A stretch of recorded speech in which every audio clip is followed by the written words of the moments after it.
Yeah, so welcome today in the live stream of Global School. I'm here with Alessandro Simons, and Alessandro joined us as one of the first students to start at Global School. I'm really happy that he joined us, as he's really an example, prime example of how to get from your hobby, your interest, and build a business out of it. So, Alessandro, welcome. Hi, Thomas. And I'm here to on the one hand have you share your journey about you as an entrepreneur, and also of course share your story about your business. It's already your second version of a business. I still am a bit hurting from the leaving the other name behind, but I think long run it will turn out to be a good choice. But I love the brand name that you had figured out earlier. But I'm getting really used to the new one. So probably the market will do too. So welcome. Alessandro, can you tell us a little bit about your background?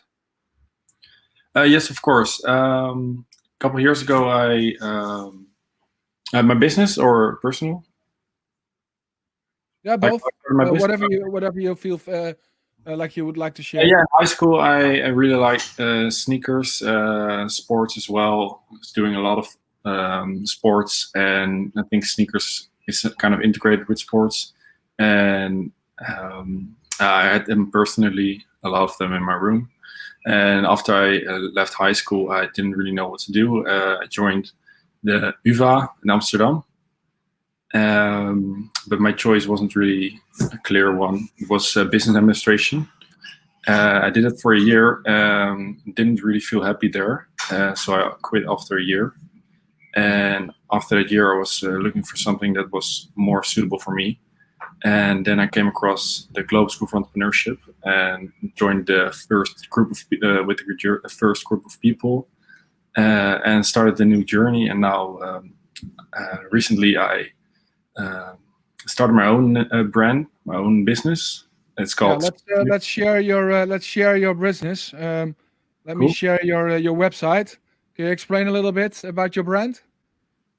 Yeah, I see. This is one of my product pages. Yeah, my brand name is SoleShape. I sell limited sneakers. They're mostly really special and colorful, and there are a limited amount available. So the prices sometimes go up to 300, 400, 500 euros. I have a lot of stock now, as you can see, and started to do really well. I think I'm really active on social media as well, on Instagram, and I'm getting great responses lately. What's this shoe all about, Alessandro? This one you can customize yourself. It comes like the white one, like the white one, and you can customize it to the one on the left. The colors on the left you see, these are beneath the white layer, so you can scratch them up and kind of like. You can leave them white or just open them all, rip them apart. Really cool. So really special sneakers that you, as you described first, were a user, and you had a lot of sneakers yourself. Yeah. And then you started with something you explained to me, because I was new to this whole business environment, with raffles. Yeah. How does that work? Explaining it a lot because a lot of people don't really know about it. Most of these shoes are very limited, and a couple stores, let's say in Amsterdam, get them, like 3 or 4, and it's not really the thing. You go to the shop and there you have it. Mostly, and lately, the shops do raffles. They're kind of special lotteries. You can enter your information and your shoe size, and you hear later if you win the possibility of buying the shoe. So because there are like 30 pairs and there are like 2,000, 3,000, maybe 5,000 people entering. So it's kind of difficult sometimes to get the shoe even. And because it's a big business, right? It's a big industry. Yeah, the sneaker reselling business is pretty big. The the estimated amount is now 6 billion for the whole sneaker reselling market. So it's. Yes, at first I thought, well, oh, this hobby, nice, but how can you ever turn this into a business? It's pretty big. So you started validating with help from Norderwind as well. So you were coached on how to ask questions in the market and how to really get a sense of value, what's being valued by customers and by users. Yeah, the value creation course was very, I think, important for my business as well. Yeah, really, because in that phase I started validating my business, and I think that's the part where my business kind of started and took off. Actually, it was under a different name, but it's Ali Patas. I love the name. That's a family name, but this is the new name. Yeah. SoleShape. I really love the name now. I'm getting used to it, but the fun part in Ali Patas I really loved. Let's make sure that we are clear about the URL and that it's SoleShape.com. So a really clean website in Dutch at the moment, right? But it's no, it's in English. Yeah, it's in English. Yeah, maybe we make it Dutch. Maybe my Google then translates it for me, which explains why Jordan turns into Jordania. But interesting. It doesn't matter. That's I'm not here to criticize your website because I love it. I think it's really clean and neat. Thanks. I know that you had help from friends and family in that sense, right? With the creation of the website. Yes, I have a lot of help from my sister Danique, and also my girlfriend. She actually came up with the name SoleShape, so credits to her for that. Cool. And my sister Danique is very smart and technical with the websites and stuff, so she helped me out with it. Yeah, that's what I really like. The fact that you are really bootstrapping your business, starting it from scratch. And actually, you are now creating track record that would become really interesting also in the future for maybe even some capital for further scaling. Because what you've shown me is that on your track record, maybe in the beginning you had a few pairs that you sold with loss, but after that, for years, you only made profit on your shoes, correct? That's correct. Yeah, I have to be honest. Recently, I had one pair with like 10 euros loss, but that's all. Oh no! Sometimes, but overall, what I really like is that your business is also, it's almost like trading classic cars, right? That if you hold on longer to them, you keep them longer in your stock, they become more valuable, correct? Yeah, that's correct, because people will wear them over time, and less pair unused are left over. Yeah. So the prices will rise. Yeah, definitely. Especially, I think that's what you started off as a hobby, because I also like the anecdote, the story on what you did with the money you made from the initial pairs when you were trading them. So you entered raffles, you got them, you got the right to buy them, you bought them, and then you would keep them, and then after a while you would sell them, right? Like when I was 15, 16, or recently? Well, even more recently with you going to the States. Oh, that story. Yeah, well, my girlfriend lives far apart, and I earn my money with selling shoes. So especially in the beginning, all my profit were going to airplane tickets. Yeah, that's cool. And now it's really turning into a business, right? So you're really transforming your hobby into your business. It's now a great website with great stock, with great pairs, the right sizes. You really have insight in the industry. Yeah. And I think that a lot of the modules that we provide at Global School, you are immediately putting into practice with your business, correct? Yeah, that's correct. I think recently the more financy stuff helps me out a lot. Also, the sessions with Monique, special guidance that I get from Global School on the financing part is very important for me now. And in the early stages, it was mostly the value creation, and that course has kind of helped me out building the stuff I'm doing now. Yeah. What I really like and what you're describing is that the modules they are placed in a certain order, that they facilitate the stages where you're at as an entrepreneur, correct? Yeah, that's correct. Yeah. Especially now we're doing more finance stuff, and I'm getting hammered and knocked on the head that I have to put in the numbers and cash is king and stuff. So, Yeah, well, yesterday we had a pitch from Madelon, 9 years partner at EY, and now CFO of a business with 250 million in revenue. yeah. And she said, "Cash is king, cash is king, cash is king, Mhm. and profit is opinion." Right? Yeah, she was talking about tweaking and stuff. I don't know what that was about, but Yeah, I we'll get that already knew, explained further in the module. yeah, I think I already knew that cash was king. I have a lot of inventory and a lot of coming in, coming out, going out. So that's definitely something I do day to day now. So. Yeah. Yeah, what she meant with the profit is that if you do limited deductions and you pay a lot of tax, then you have profit. If Mhm. you maximize the deductions, then you pay less tax, but you can't show profit. And the advice she gave is make sure that you do the tax deductions and then explain the story to the possible investor. Uh, so don't make. That's why she said I can make figures look any way we want. It's the cash that is telling the real story. So I really like that type of practical insights and valuable advices that you guys are getting. Yeah, that was a cool Um, session. yeah. Now we're not in the collab at the moment. You liked working at the collab. How is it working online now with the corona? Is it working out for you? I think it's partly working out. I think we're doing it very well all together. But I really like the camaraderie and like if you have had a question or whatever, you can just walk up to someone or someone in the class or you like and ask around. And now it's more you can do it on WhatsApp as well, but it's easier when someone is next to you and knows a lot about building websites or even Paul. I ask a lot about the Sneak Mart he used to have. So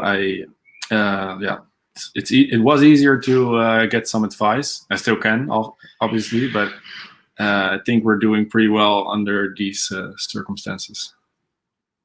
Yeah, it's Milan is also watching. Says Alessandro, man on a mission. So cool. There, Milan is one of our learning coaches. Do you have a lot of benefit from the learning coaches? Yes. Milan is often in my class, and she really helps out more on the emotional side as well. I think also part of the business, and it really helps to have someone in class that's not that's like guiding us through the module.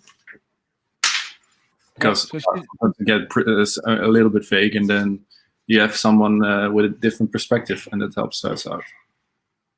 Yeah. Maybe it's smart also for the viewers to explain that Global School, we have teachers, experts from the field, sometimes academic professors, but mostly people that are working in the field at the moment. So we have the latest from the field, but we have learning coaches in the group that help you develop on a personal level, as well as moderate the adoption of learnings and of the knowledge that's being provided. And currently, your learning coach is Milene, not someone you walk up to sitting in a desk behind a desk waiting for you. It's someone who's really actively involved in all the modules and your learning process. Correct? Yeah, it's someone that keeps track of all our progress and keeps our head in the game. Keeps you on the straight path. Yeah, but it's never straight, right? So it's real life. Always ups and downs and left and right. Yeah, so cool. When you joined Global School, you came from UvA, which is a university in Amsterdam as well. But you decided to go to Global School. When you were researching and trying to understand what Global School is all about, what was your initial impression? My impression was that you guys were like very different from anything that's around now. Very creative. You offer really cool classes that connect with the stuff I wanted to do. I had like a small idea in the beginning, but not like I'm doing it now. But I thought it would really help me going forward in the future, because I felt like stuck in the place at the moment. I was stuck. The university didn't was, I don't know, provided enough cool new insights for me, I think. Maybe the way of learning. And I think what we're doing now is really different, and connects really well with me. Yeah. And we call it unconventional education. Mm-hmm. And a lot of people sign up for the fact, like you did, like I want unconventional education. Mm-hmm. And then they enter global school, and then they get confronted with unconventional education. What should they know up front that you maybe did not know up front, that you kind of like, or what you don't like? So there's the terminology unconventional, and then there's the education that you are experiencing. What I get from your words is that we are living up to your expectations, but what should other people know trying to decide and if they would want to join global school or not? I think it's kind of the flexibility on both parts, because you have to be committed for the entire week actually, but often also have to work on your own in some time. But it can also happen that you have classes in time you didn't expect them, because you get a cool guest in or something. So you have to be available at 5 p.m. on Wednesday, for example. And it wasn't maybe scheduled 2 days in advance, but it really brings value to the course probably. So that's something you should know. You're fully committed to this program, and be flexible a little bit. But that's I think that's part of the being an entrepreneur. Yeah, we really see education as co-creation with you. So Yeah. if we can offer stuff, but it's only valuable if you are willing to apply, right? We are a University of Applied Science, and we're really proud of the part of applied science. And I Mm-hmm. think we really try to find the boundaries in what's possible within applied science. So that means that you have to start applying. And if you don't apply, it might also be considered an empty program Mm-hmm. because we try to really drill down to the what's needed and what's valuable, Mm-hmm. and then give you time to also apply. And Yeah. and if you don't act upon that, then you don't experience the value until you find a goal, right? Yeah, maybe a question for people that want to join the school. When I started, I didn't have a business. A couple people did, but I didn't. And I hear the question a lot from new students. I don't have a business. Is this the right thing for me? And because you can really work upon what you have built in the beginning. But I think you just have to trust the school and yourself that you will find something during the beginning first year, actually, or during the first year, and then work upon that. Yeah, that's a good advice. I've postponed my own entrepreneurship for years. I started working at a bank of all places. Yeah. And I did project and change management in the innovation area. So I Mhm. did a lot of innovation projects, but I always postponed my own entrepreneurship because I wanted to figure out my idea first, and then make sure that I had this really successful idea, the golden egg that I could put onto the market. And Yeah. that's why we are now facilitating you guys in the way we are, because we don't want you to postpone, but we really want you to get started. Yeah. With the intention alone is enough. And then we facilitate you to find your ideas and develop a business out of it. Yeah, it's So, funny good point. because like half a year ago, I had the same idea, but it was in a place that I was kind of postponing. I was working on it, but I wanted to do it perfectly and wanted to have the final perfect product ready to go. And you just keep working on it and you get irritated and stop sometimes, and that's how it goes. So and after a while, I was sick of working that way. So I was like, I'm not postponing anymore. I just start and then improve the website, improve the social media, and go on. I know where I want to go. So just start and then improve and never stop. Yeah. This might also be the answer to the question Lika posted. She's also watching. What's your advice for young entrepreneurs? You already gave this one, so don't postpone. Just start. But what's another one that you would have? You probably have more things you learned at Global School during the 1.5 years. So, what's your other pointer for? What's your other advice for young entrepreneurs? I think always ask feedback to your to people around you or people you don't know even, and improve on that. So always ask feedback. Feedback helps you out and helps you moving forward, I think. Yeah, cool advice. We had this. We had Toby Rush from the US in as a seasoned entrepreneur who talked about the front end and the back end of a business, right? You remember the front end being how your website looks and the traction and the traction you're getting on social media and the recognition online. Yeah. And then there's the back end. That's how you know that your business is organized and how you're operating and you know how your finances administrated and so Those that's yeah, but you recognize that part. Yeah. Because I think my back end part is pretty well for a long time, but the front end wasn't really. And now with my Instagram, like a little bit blowing up for me, it's not really a big thing yet, but it's getting there. So people start noticing and recognizing and commenting, and that's like the front part. And it's really fun to have people think, "Oh, you're doing well now," but I was like basically doing the same thing for a couple months now. So it's funny to see how that thing goes.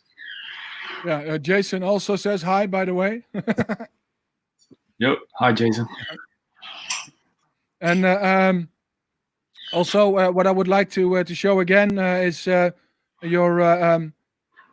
website, because we really want people to go and visit SoleShape.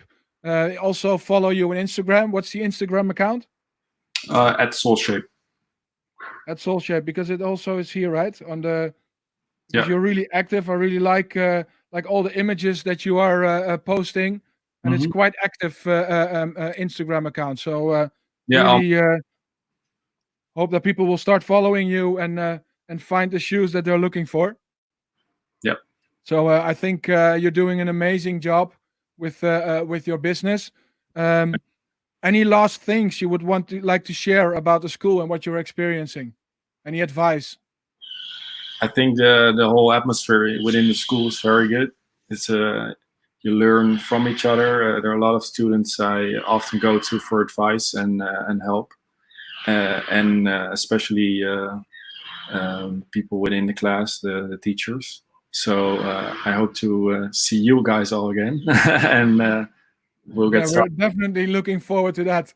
So I hope the period of Corona that we can restart the school fast. But on the other hand, there is, if you look at the way that we're trying to do it now with online, we're quite active. I think we made a pretty decent transformation from offline to online. I think it was half a day, and then we were up and running. The thing is that all the benefits you get from the community and working with each other and learning from each other is easier when you're sitting in the same incubator than when you are sitting at home and building on your own business. But I'm really happy that you guys are working so hard and the progress that you guys are making, regardless of the lockdown.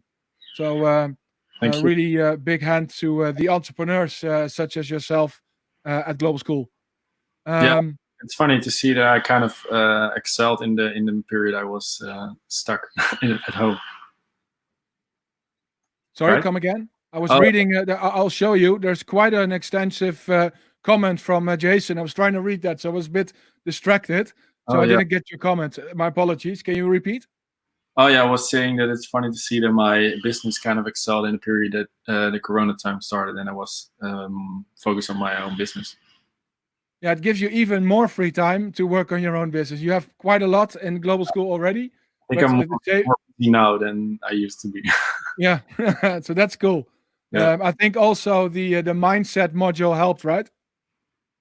Oh yeah, definitely. Yeah. Yeah. So I really like the creating entrepreneurial habits and what that did for most of you. Now let's look at Jason's comment before we part. Is too much focus on the back end can be detrimental for your business. In my opinion, you need to ensure that the front end is operating in order to generate revenue. Otherwise, you won't be able to pay for the upkeep of your website and domains. Old school networking and making sales works. That's true. And that's the response to the front end back end remark Yeah. that Toby shared with us.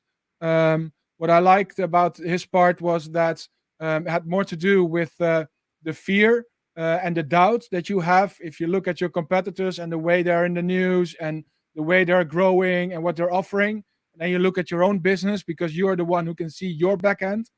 Yeah. You don't realize that they also have a back end that might be a little bit less developed than the front end suggests. Yeah. And it's overcoming that doubt and just keeping pushing it and moving forward. So I think that was a great advice by Toby Rush. Thanks, Alessandro, for sharing your story, and good luck with SoleShape. Again, let me share the URL because I really am happy with the fact that you're doing so well, and a really big shout out for people looking for exclusive sneakers, Jordans, Yeezys. What else have you? Nike stuff. Sorry? And Nike as well. Just Nike. Yeah, Nikes. So if you're looking for exclusive sneakers, go check out SoleShape.com and order your pairs. If you're interested to join Global School, check out our website. There's a link in the comments to look at our online tryout days to get connected with us, as well as the link to Calendly that you can use to book your own personal session to talk to Thomas Meyer, our master of the universe, chief operations, who can welcome you in and explain more. The master. Thanks, Alessandro, and talk soon. Ciao, ciao. Soon. Bye.